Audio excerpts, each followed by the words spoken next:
Welcome on Texas Football. I'm Bobby Burton, joined by Gerry Hamilton. This is the offensive grades from last night's win over, exciting win over Clemson, 38-24. Longhorns offense coming up big, Gerry. Almost 500 yards of total offense. The ground game really got going, 292 yards on the ground. Texas dominated up front on Saturday. We'll talk about that here momentarily. Let's get in, though, and talk about the overall picture momentarily. But let's start, if you will, with the quarterback. Quinn Ewers, very workmanlike, efficient performance, 17 of 24 for 202. Had one interception that was not his fault, a beautiful touchdown throw to Gunnar Helm. Moved the team well, managed the team well. Steve Sarkisian in his postgame talked about how both Jaden Blue touchdown runs came as a result of audibles initiated by Ewers on the field. Third-year starting quarterback, that experience paying off for Texas on Saturday. Yeah, Bobby, I'll give Quinn a B+ for that performance last night, which I think is a really good grade in the college football playoff. I mean, once you get higher than that, you're playing otherworldly football to me. I mean, look, it wasn't perfect, but it was really, really good. And I don't expect perfect, but we're grading here. The interception was not his fault. He had a couple. Matthew Golden dropped a RPO that would have been a first down. Quinn had a bad throw on the fourth down that Matthew Golden. If anybody's saying, oh, he should have caught that ball. That ball, when you're running full speed on a shallow cross and the ball's back here and you have to catch your arms extended behind you, you're not going to catch that football very often. And Quinn maybe put one other ball in harm's way, but he played really well. He self-sacked once when he should have outside the pocket, should have just thrown it away. But he played well in the pocket. There were times where Clemson brought numbers and they were going to be in his face. He stood in. He got smoked on 2 or 3 plays and completed the passes. Like as Sark said, he checked in the really good runs. And you don't run for 300 yards unless your quarterback is checking in the runs from time to time as well. So I thought Quinn had a strong performance. He looked healthier than he has in a while. Now, of course, Texas won't play in Georgia. I mean, we've said this time and time again, so it's not the same front seven, but we grade these guys on what's in front of them. Look, his receivers didn't help him all the way. I think Wingo maybe ran a couple of bad routes as well. So I think Quinn's numbers could have been better without the golden drop and a couple of better routes run by Ryan Wingo. I think he could have had a 19-20 completion night out of 24 attempts. I would add this to a couple of hidden plays in there for me. Scrambling for a first down on a touchdown scoring drive. I thought that was a big play. I thought one time Clemson tried to light him up and were right in his face, threw a quick ball to Gunnar Helm. Yep. Helm made a hell of a snag. First down, 15, 20-yard gain almost off of that play. I thought Quinn on Saturday looked really, really good. I'm going to give him an A-. I don't think it was perfect like you, Gerry, but I thought that he managed the team well. I mean, you cannot – we talk about one of the reasons why Quinn Ewers is the quarterback over Arch Manning. It's not just physical gifts or all this other stuff, or it's part of its experience. Sark talking about checking into 2 different run plays, that's experience, Gerry. That is meaningful. And basically, in my opinion, the run game and the success of it is what helped Texas win this game. So I'm giving an A- to Quinn Ewers. I thought he managed the game extremely well. The one pick, not his fault. Were there small things? Absolutely. No doubt about it. He was not perfect, to your point, but a really, really good game overall. Yep. Running back's a little different.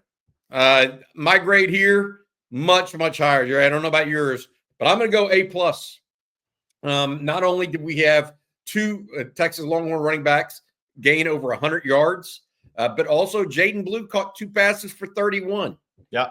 They were a big part of this offense, and Jaden Blue's speed, that 77-yard touchdown run, really put Texas back in control of the game at a time when the Longhorns, the control may have been slipping out of their hands.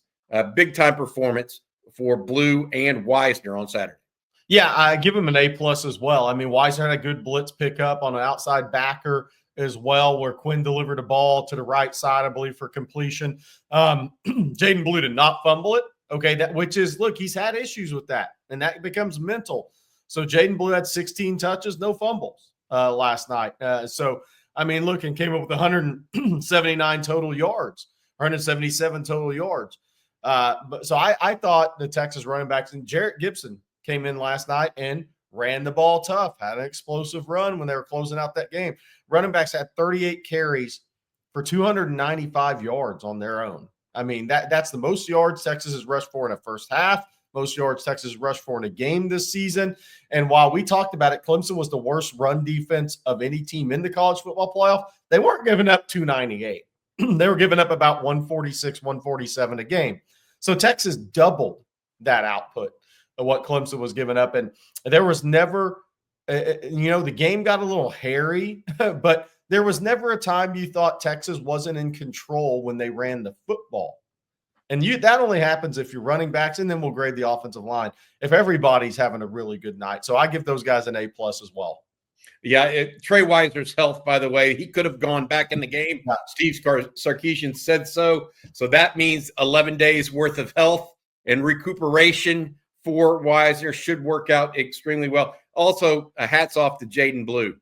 Sark and Blue, even in the postgame, said, look, this was a comeback game of sorts for me and very meaningful with all you mentioned the fumbles, losing the starting job to Trey Weiser, a player that's younger than him, not just the 77-yard run either, Jerry, that 38-yard touchdown run. I mean, you really saw that acceleration. And what I saw on Saturday also was a guy for the first time in a while in Jaden Blue that ran through some arm tackles. And that, it's the screen run. By the way, the successful run on the screen, huge. The third down catch, trying to ice the game that Quinn Ewers put up high above his head. He came down for a first down. A+ effort from the Texas. That was his best game as a Longhorn, in my opinion. Yeah, early in the season, he had that 150+, but at that time, that was not against an elite opponent. This was an opponent when Texas had to have it, and Jaden Blue. Bobby, we talked about it going into this game. This game, and we'll get to the next one. It's going to be the same thing. These are Jaden Blue type of games. He's going to have shots to have big games on the perimeter, where that's in the run or the passing game. Same thing is going to happen with Arizona State. There is a speed, size advantage up front for Texas and a speed advantage on the perimeter for Texas. And I expect Jaden Blue to have another big game next week. We'll see, right? All right, let's talk about the wide receivers. Kind of hit or miss. Not a great not a great game. A couple of drops. Matthew Golden made a great play downfield, by the way. Maybe the most impactful play of the wide receivers, though, Jerry. Draw and pass interference penalties. Yeah. Ryan Wingo drew 2. Matthew Golden drew another to extend drives when Texas needed it. Your thoughts on the wide receiver play on Saturday? Thought got a couple of good blocks downfield on to help to finish some explosive runs Saturday night. It's a tough one. I want to say C-. I mean, because DeAndre Moore, whether it was the sun or not, that's a drop ball that led to a almost pick 6, which could have changed that game. Could have been easily. Ryan Wingo did not finish route. Sark jumped him on the sidelines at one point. Matthew Golden had the drop on the RPO. So I think they got by in that game, but I don't think, and they weren't a hindrance to Texas. I don't want to say that, but also that was maybe the one position that didn't pull their weight Saturday night. Certainly not as much as they did a week ago or a week and a half ago against Georgia. I would counter with this. Ryan Wingo ran out of a tackle to get a first down on a reverse. I thought they played okay. I wouldn't go C-. I'd just go C+.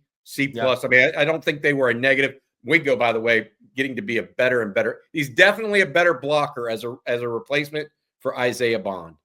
And we'll see if this more time to recuperate gets Bond back into the rotation as well. Something to look for. I would say this, and we got time to talk about it, right? 10 days, but I think Texas can rest him one more game and try to get him back to 100% if possible. Ooh, that might be interesting to see what they do.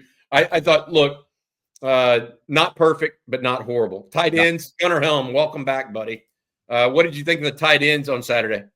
Yeah, I thought Gunnar Helm obviously had a big game in the passing game, 6 catches, 77 yards, a touchdown in the back of the end zone. Looked a lot like Michigan game, a little different for Quinn in the pocket, but the play in the back of the end zone, outstretched hands. I thought Gunnar Helm made a catch over the middle. Then he made somebody miss, maximized yards after the catch. Juan Davis had some good blocks, especially early in that game when Texas was powering the football on the right side. I'm going to give that group a solid A-. Look, nobody's perfect in the run game, but there were no issues in pass protection necessarily from the tight ends. So I give that group an A- because you caught the football, you scored a touchdown, you helped in the run game. No significant plays that I deemed as negative plays Saturday night from the tight end. So I'm going to go A-. Yeah, I think that's fair. Really, the best play of a tight end in the receiving game wasn't necessarily even the catch at the back of the end zone. It was that play I described earlier where Quinn Ewers was hot. Rusher came free, and he still put it out there to Helm. Helm made a one-handed stab of it. But when I said welcome back, a week and a half, 2 weeks after only having one catch against Georgia, he was a key component of the offense again. I'm going to give the tight ends an A-. I'd like to see Juan Davis eventually get involved in the passing game a little bit more. He was used some early on in the season, but hasn't really seen the ball much of late. Maybe we'll see some of that as the playoffs go on and the Longhorns continue there. All right, the offensive line. Look, all possible plaudits to Jaden Blue and Trey Wisner on Saturday. No questions asked. But this game was won in the trenches. And it was won by the Texas offensive line. And it was won by a Texas offensive line that, even though they lost their starting right tackle and their starting center, and their left tackle was not 100%. He even left. People don't realize this. Kelvin Banks went in early from the second half, or at the end of the first half, to go get more treatment on his left ankle. Or on his ankle. My point being, the offensive line, Kyle Flood's group, absolutely slayed it. When Cole Hudson went in at left guard, DJ Campbell stayed at right guard. They moved Hayden Connor to center. Trevor Gooseby inserted at right tackle. They still popped that 77-yard run, and I still just recall vividly Steve Sarkisian getting all excited about Kelvin Banks' block on that 77-yard run. Cole Hudson made a nice block downfield on that as well. A seal block, actually. I mean, look, this game was won in the trenches, in my opinion. Texas offensive line. We were talking in the postgame. Brian Roberson and Rod Babers. Brian gave the game ball to the Texas offensive line. Yeah, I agree with that, and I give him an A+. And look, Quinn had 2 sacks on the box score, but one of those was on Quinn because he was outside the pocket and slid. Even you could see in his reaction, he was like, "Man, I just thrown the ball away." I'm not sure he processed it. I'm outside the pocket and I don't have to slide on that play and just take a sack. But I thought the run game was dominant on the right side before Cam Williams went out. I mean, they may rush for 400 yards in that game if the offensive line hadn't had some injuries. I mean, I really think they were headed to that type of game Saturday night. I give those guys an A+. And again, I know Trevor Gooseby got beat by Peter Woods on the goal line, but I give him individually an A+, because this guy's flip-flopping from left to right tackle. It's a I think people underestimate how hard it is to play. It's a different stance. It's a different peripheral. It's different. You're seeing from the outside to your inside eye. It's totally different than playing left tackle and right tackle. And he's doing it as a redshirt freshman when he's just called upon. Hey, you got to go in at right tackle here. Cam Williams gets hurt early in the year for a little bit of a game. Then left tackle at A&M. Then start left tackle against Georgia. First-round picks every single play. Oh, now you got to go into right tackle against Clemson. That's hard to do for a young player. I give him an A+ as well individually, but the group as a whole I give an A+ to. Again, it wasn't perfect. It's not 100 grade, but 290 rushing yards. I know Clemson had given up some yards, but Peter Woods is a top 3-round draft pick. TJ Parker is a draft pick. Peyton Page will play in the NFL. These guys aren't void of talent, and they made them look void of talent at times. Yes, they did. Very good. Very good game by the Texas offensive line. All right, I'm going to give the offensive line an A as well. It could have been an A plus, but look, tremendous all around effort for them yesterday. All right, Jerry, real quick, I want to say thank you to our sponsor. Each and every episode of the Offensive Grades brought to you by our friends Chad Markham and the guys over at allegiantdigital.com. If you're looking for ways to grow your business, save up to $2,500 in advertising by visiting allegiantdigital.com/ontexasfootball, and you can save it with Allegiant Digital Marketing today. For more than 25 years, Allegiant Digital Marketing founder and CEO Chad Markham, a UT grad and instructor of the Digital Marketing Bootcamp here at UT Austin, has helped thousands of businesses overcome obstacles when it comes to marketing their business. Take advantage of their Hook 'em Horn special and save up to $2,500 in advertising. Visit allegiantdigital.com/ontexasfootball to learn more today. Jerry, offense overall, fantastic, I thought. The best thing about this offense, other than the run game management by Quinn, they answered an immediate score with an immediate score. That the offense on Saturday came out and matched Clemson's energy, despite Clemson going up 7-0 early. And I thought from then on, the Texas offense and that offensive line controlled the game for the most part until Cade Klubnik got some things together and put together several drives in the second half.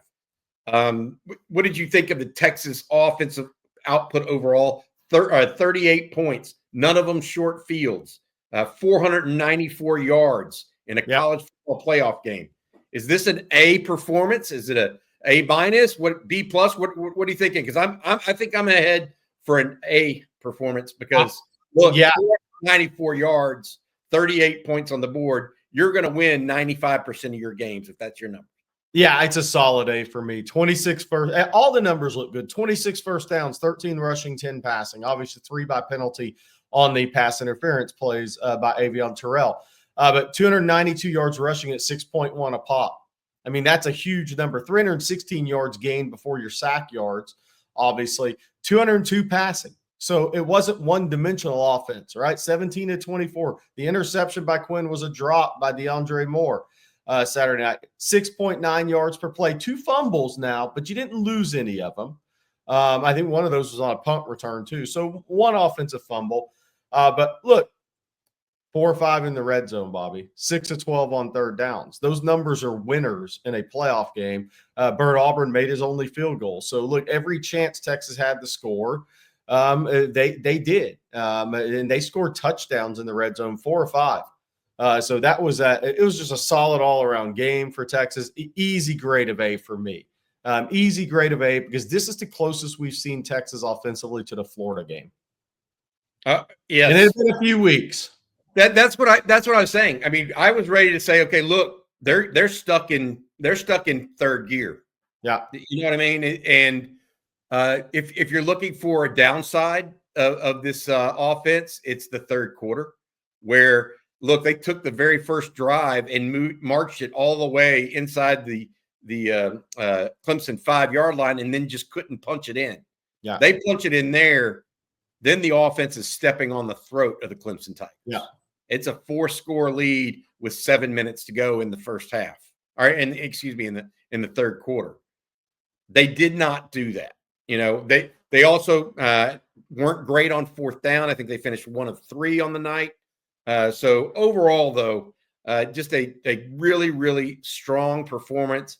Can't say enough about the offensive line, Quinn Ewers, the running back, all clicking, Gunnar Helm, and that Texas tight end room.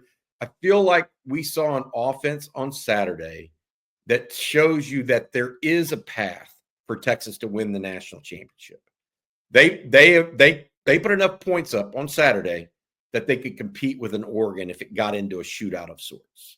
They need to be able to score 30+ against decent teams, right? That may be more offensive-oriented. Clemson, a more offensive-oriented team. Oregon will be a more offensive-oriented team if Texas comes to play them. Those are going to be this offense had to show that and prove that to us, and I think it did on Saturday. Yeah, I agree.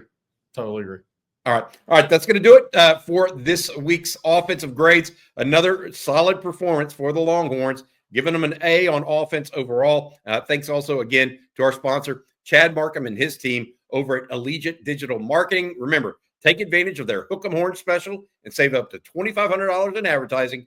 Visit allegiantdigital.com/ontexasfootball to learn more today. Again, Hook 'em Horns special, save up to $2,500 in advertising. allegiantdigital.com/on Texas football. For Gerry Hamilton, I'm Bobby Burton. This has been On Texas Football. Hook 'em.